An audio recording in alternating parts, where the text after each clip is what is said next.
Hey, Facebook, you caught us here behind the scene in the March for Life New York studio, getting ready for a fantastic show.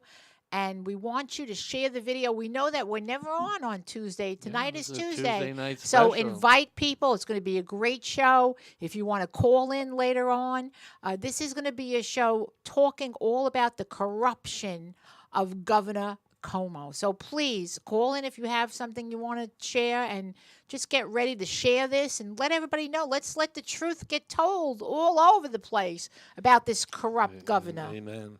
Your show will go live in 5 seconds. We're going to have an Acts 19. You 3, take Cuomo's 2, book and you put it in the 1. fire. Here we go. Blog Talk Radio.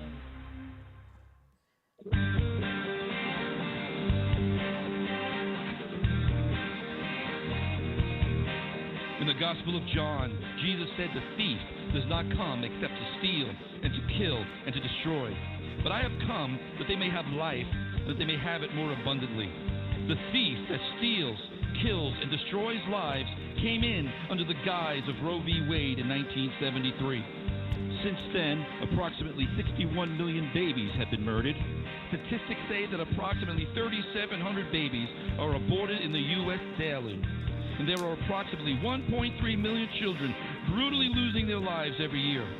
But March for Life New York was established to bring awareness of this tragedy and to bring an end to Roe v. Wade in our lifetime. For we aim to be history makers in our generation.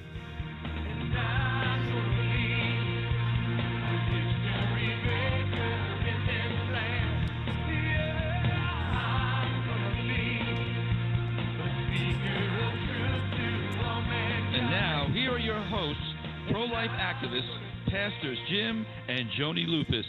Well, hello, history makers. You're listening to March for Life New York's radio, New York's pro-life radio. I'm your host, Pastor Joni Lupus, president of March for Life New York, and we're coming to you live from our New York studio.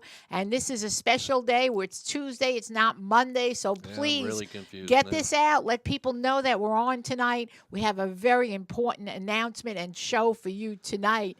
As you can see, I'm here tonight with my husband, Pastor Jim, Hey, guys. senior pastor of Grace and Truth Church. And we want to thank all our listeners, everybody that's watching us tonight. We want to say a big hello to all our listeners on the radio, on Facebook, on YouTube Live. If you're on YouTube, please subscribe to our channel. Hit that little bell. We need you to be part of that. And if you're listening on YouTube, we gratefully thank you for listening. Please let us know where you're listening from. And we want to welcome our listeners, especially from around the world on Blog Talk Radio. Pastor Jim, where are they listening from tonight on the radio? This is for Andy. Well, special shout out to Australia, India, Finland, Mexico, Nigeria, Brazil, Switzerland, the Philippines, Singapore. God bless you guys. Thank you for joining us. And, of course, all across the United States. Thank you for being with us tonight. Yes, and if you're new to March for Life New York Radio, we want you to know we're a non-for-profit ministry. Our purpose is to educate the public on the horrors of abortion, to fight for the lives of the innocent preborn babies, and also to help the moms and dads find healing and in the loving arms of Jesus. Tonight our show wants to shine a light on the corruption of our New York governor. The sad truth is we in New York have a governor who has no respect for life. This has been proven to be sad truths concerning New York Governor Andrew Cuomo, from putting the disabled in homes that neglect them and often lead them to death, to celebrating abortion up to just before birth. He lighted up the Empire State Building to celebrate innocent preborn babies legally being slaughtered in their mother's womb right before birth. And recently, the seniors, with COVID, putting them back in nursing homes, causing many of them to die of COVID. And I want to read something here. 1 year ago today, Governor Andrew Cuomo issued his now infamous nursing home directive, which forced over 9,000 COVID-positive seniors into nursing homes with healthy seniors. While the Cuomo administration has desperately tried to cover up the true death toll in nursing homes, which has been more than 15,000 seniors, the calls for answers and accountability have only grown stronger. A year later, despite state and federal investigation underway, Cuomo refuses to accept any accountability for his wrongdoing. He always does that, right? There's nothing that can bring these 15,000 loved ones back, but I will do everything in my power to make sure that they and their families receive justice they deserve. And that was written by Lee Zeldin, Congressman Lee Zeldin, who's actually going to run for governor. And let's not forget all the women now who also accused him of sexual Right, harassment. Tonight, we're very blessed to have with us once again Michael Carey. Michael is the founder of the Jonathan Carey Foundation. Michael's precious son was killed in a disabled center. Welcome, Michael, to March for Life New York Radio. We're so glad that you could be on tonight. Oh, thanks, Jim and Johnny. So sorry. We know you. Michael has a sore voice. He's been on the radio but he yesterday. he has a sore voice for a good reason. He's been yelling at Governor yes, Cuomo. yes, so, yes. So we can go with that, and we appreciate you manning up, Michael, and still coming on the show, even though we know you're suffering. Yeah, thank you so much. Tell all listeners about yourself. Tell them how Como hurt you and your family, Michael. Well, our firstborn son, Jonathan, and everybody, please give me the grace here. My throat's really bad, but my son, Jonathan, was killed in a state facility. That turned out, it was all hidden from us, but it turned out that there was rampant abuse at that place before we put our son there. The state is masterful at covering up almost all physical and sexual abuse and deaths occurring in their facilities. Governor Cuomo was the attorney general when our son was killed, and the sick part is he introduced himself to us in the DA's office in Albany just after my son was killed, and he said he would help. And then ever since, he's looked the other way. He's covered up tens and tens of thousands of crimes against the disabled, literally annually. I mean, we're talking a man that's to the level almost, I would say, in the category of a junior Adolf Hitler. Yeah, we agree. Yep. Yep. Governor Death is what Yep. we should from No all- respect for living for life, any No life at all, respect for really. life. And you've seen it firsthand, even years before he celebrated, the babies being murdered in the womb right before birth, and even years before this with the nursing home. You had been fighting this for years and years, Michael, and I'm happy that all this is coming out now with him, with the women abusing the women. But the truth is, he's been doing this for a long time, as you say, with your son Jonathan. What happened, and he actually tells you he's going to help you, and there was never no help, right? Correct. And I'd like to tell the listeners that approximately 4,500 people die in Governor Andrew Cuomo's mental health agencies every single year. And 4,500 we believe, every year. Wow. yeah, every year we believe probably 30 to 40% of those deaths would be considered criminally negligent homicides if they actually got to the police Wow. and to the DAs. They're systematically covered up by another state agency totally controlled by Governor Cuomo.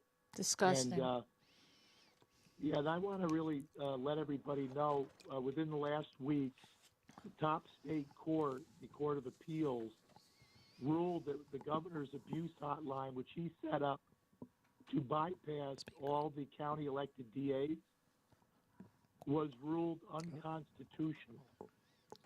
So it's operating illegally. Wow. And yeah, you got to wait till you hear this. The New York State Constitution, and forgive me, somebody's trying to call in here if it's beeping a little bit. No. Do we have a caller too? Yeah, Okay, okay. great. Go ahead, Michael. The New York State Constitution says that every crime that occurs in each individual county has to be prosecuted by the county elected DA. So what did Governor Cuomo do was, after a New York Times expose called Abused and Used, that I convinced the New York Times to do. It took me over 2 years to I convince. remember that. You worked But hard for that. Yes. Yes. Yeah, so that came out in 2011. So Governor Andrew Cuomo was the Attorney General from 2007 to 2010. Well, as the Attorney General, he guarded and protected the mental health care system and the corruption, the Medicaid fraud, the criminal cover-ups, the whole 9 yards. My God. Then when he became governor in the beginning of 2011, a few months later, in March of 2011, the first of dozens of New York Times abuse and use investigative pieces came out. A lot of them were front page, full centerfold. And, these are major exposés of the Governor Cuomo's mental health care system. Well, what does the governor do? He basically minimizes what's going on. He tells everybody, well, most of the caregivers are wonderful, and the New York Times is way off, and he does his lying and Yeah. spinning, is Yep. what they call it. Yep.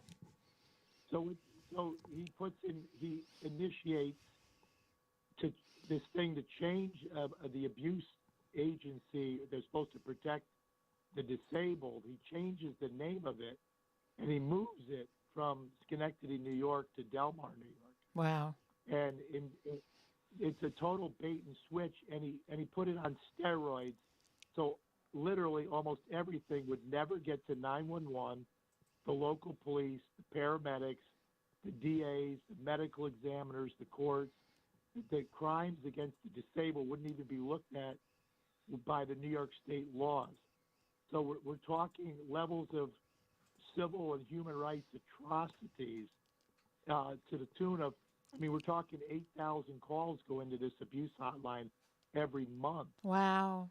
Wow. And the vast majority of them are physical and sexual assault. My God. My God. Evil. That are witnessed. Somebody's witnessed it. Somebody's reported it. Oh, my God. And we know the vast it's unbelievable. Wow. And I've been shouting this thing Yes. from the roof Yes, you have. for literally 14 years. Wow. And this governor has been getting away with mass murder. He's protecting a system that's similar, and I'm not picking on anybody specifically if you're Catholic. The Catholic Church had a major problem with pedophile Yeah. priests. Yeah, they're bankrupt right now because of it. Yes. Yes. Yeah, the Boston Globe, the Spotlight investigative reporting team, exposed it huge, and it started out by going and digging into the priests that were being shuffled around in the Boston area. Yep. Yep. So they catch them and they just shuffle them around Yep. with other parents. Yes. Yes. So that's exactly what's going on with pedophile caregivers. Oh, my God. State, private, and they're funneled around, and then when they're caught, Governor Cuomo's agency covers it up because they're more damn concerned about lawsuits and the loss of the federal Medicaid money coming into the state. It's So terrible. they bury literally almost everything. Oh, my God. That's And- terrible. I'm just asking people to please find it in their heart to ask God what they can do, Yes. because maybe you have connections. A lot of the local media here in Albany, it's like a blackout lately. I've been putting out press because I've been focusing on the COVID deaths and the COVID cover-ups in the group homes, and they're in the many, many, many hundreds on top of all the other. Right. And we've caught the government. They're falsifying the numbers, the death numbers, the infection numbers. They blew off me and another whistleblower's complaints going back to February, March of last year. if they only listened to us, if they only took steps to protect these precious people, Wow. hundreds and hundreds and hundreds would still be Oh alive. my right now. God. So Do tragic. you hear This that, is- listeners? Please do your part. If you know anyone, in news, media, or whatever, if you're listening right now, these are human beings, and we're hearing about the seniors, but this has been going on for years. Michael's been fighting this for years.